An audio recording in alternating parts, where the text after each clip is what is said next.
policies. I think the pennies dropped with the Soviets with Afghanistan was a disastrous failure. How did they have to get out of Afghanistan? I think they've realised this, and I think that their own public opinion has been forcing this on them. I see you as a most distinguished outsider, but how would you define an outsider?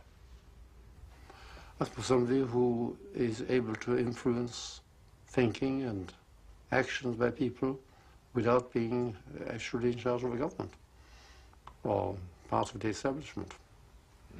I've never wanted to be part of the establishment, and possibly it leaves me a good deal freer to criticise and say what I think if I was part of an establishment bound to uphold certain views.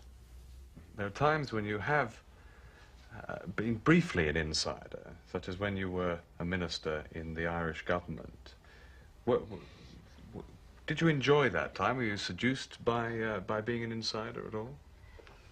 Yes, I enjoyed the possibility of doing things, but I suppose I was probably in danger of being seduced by thinking that I was infallible. There's always that danger. The danger also of being intolerant of criticism, instead of accepting that criticism may be well-founded sometimes.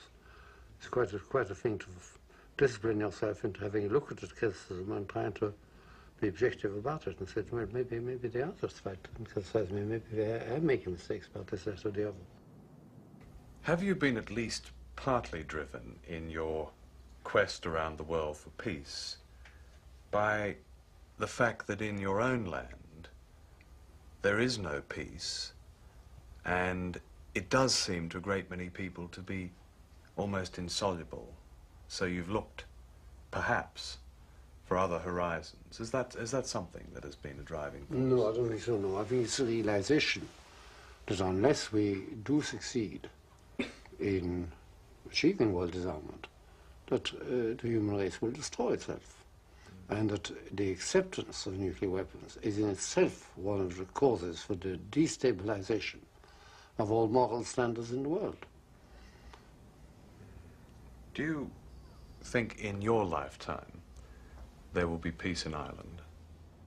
Oh, yes. No, well, I can't guess how long I'm going to live, but I would say there's going to be peace in Ireland in the next 10 years. How can you be so sure? I think there's a growing realization here that everything's been tried except the one obvious solution.